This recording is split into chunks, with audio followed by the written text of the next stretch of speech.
Okay. Well, look, I feel for the group. They really fought. We played pretty darn hard tonight. Gave everything we had, and unfortunately, we need to do the little things better. And whether that's taking care of the ball, knocking down our free throws in the fourth quarter, finishing off possessions with rebounds that are going to allow us to get out and run. Those are the little things that will get us back over the hump. And, the effort and the fight was there tonight. We just, against a very good Phoenix team, we didn't do the little things well enough. So we got a much needed day off physically and mentally for everyone tomorrow. And then we're back at it against a very good Dallas team. We'll get started with James Ham. Yeah, Luke, you talked about doing the little things. Just what is it going to take to get this group over the hump? I mean, it's your second 9-game losing streak of the season. Yeah, I mean that's the most important thing, James, is always the effort and the energy. And the group had it tonight. They gave that. Now, once you get that, especially when you're playing against some of the top teams, then it starts coming down to the little things, which. We talked a little bit before the game is different from night to night, but I think we missed 4 free throws down the stretch. We got 4 stops where we gave up offensive rebounds. We fouled Aiden on a jump hook on one of them. That we had an offensive foul on a legal screen on one of them. So like those little things. That are, and it's not just the fourth; it's throughout the game. That's where you get over the top, is cleaning those things up with the appropriate effort and fight. Sean Cunningham. Yeah, how do you feel when you said it's like night to night and you get an effort like you do tonight that's more on par than with what you're looking for? I know there's no real easy solution in terms of sustaining it, but how much do you want to keep that? How much do you hope your players can keep that mindset going in to the next game with that same level of compete? Well, it's like I said, it's what's most important in this equation as far as getting ourselves out of this off this slump is the appropriate effort and fight. Without that, even if you do the little things well, you don't have a chance of winning. So that has to be there. And like I said, hopefully with the day off tomorrow, guys can get a little, get some rest. And, I played Harrison and De'Aaron pretty much 40 minutes apiece in this back-to-back. So, I get it, but the effort has to be there no matter what, if we're going to give ourselves a chance. Jason Jones. Hey, Luke, when you look at some of those little things that happen over the course of a game as they come down in the fourth, is that that fatigue? Is it focus? Can you attribute some of those things to? Well, fatigue is definitely part of it. Focus normally fades when fatigue kicks in. I think part of it is we're out there playing groups that haven't really played together much at all this season, whether between the trades or now with Rashawn out. There's groupings out there that they're some of them know certain play calls, others don't. So there's a lot that kind of goes into that. But yeah, it's you see the difference. It's that's with that closing group that Phoenix had. They Chris and Booker are getting into what they're trying to accomplish out of that with the group that they have.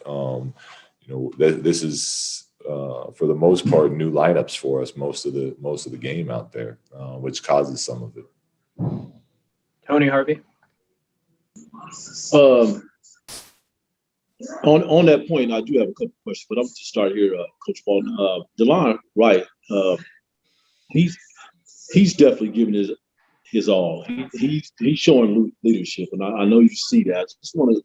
I just want to see if you could just touch on that a bit about his role with his team right now, since he's only been here a couple of weeks. Yeah, he was really good tonight. And that's one of the things I'm talking about where it's tough with the way that this season is with guys who have, get traded from team to team, where you just coming in and playing games right away. And, what he's best at is having the ball in his hands and playing pick and roll. And we know that, and we want to continue to get him opportunities to do that. But we also have De'Aaron and Tyrese that we want to do that a lot with. So, part of the up and down with him so far, I think, is just he's not used to not having the ball in his hands more. And, I think tonight, and he's had a couple other games where he's really helped us. And it was good to see that from him again tonight. Jason Anderson.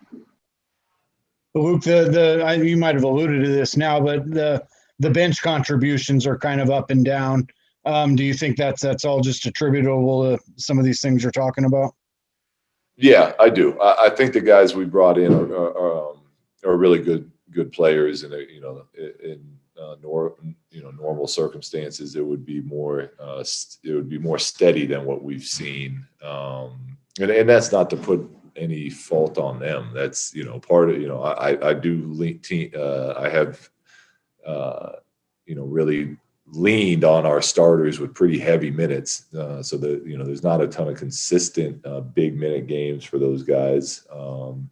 And look, they're in a new situation, and since they've been here, I think we've had one legitimate practice as far as where we can get after it, as opposed to just some 5-on-0 and some shots, things like that. So I think the more they're with us, the more steady our bench will continue to be. A few more for Coach. James Ham.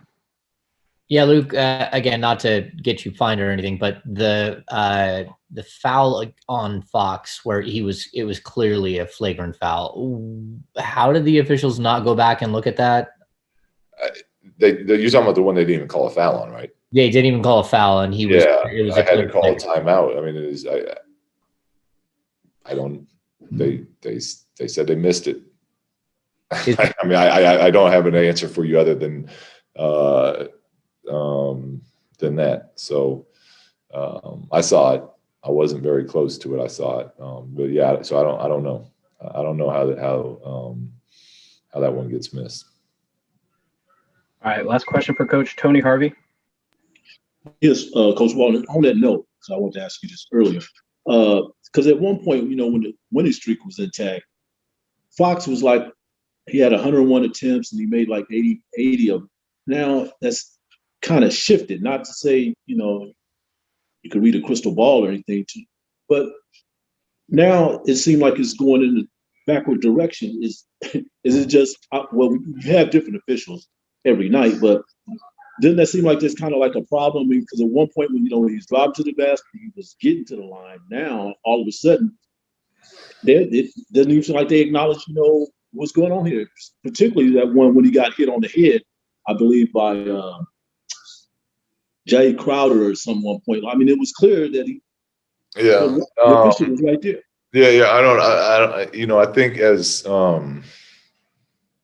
he's probably challenging to officiate because of how quick and fast he is. Now that's not, the one he got hit in the head, I thought was pretty clear. But I do think as he continues to grow into the player that he's becoming and the player that we all know he's going to be, I think the fouls will be a little more consistent. And part of it is just when you do it night in and night out, I think from just a basketball standpoint, you start to kind of see where somebody gets fouled, what type of player they are as they grow and play more games in front of everybody. So as long as he stays aggressive, to me that there's no way that number doesn't consistently go up over the next few years.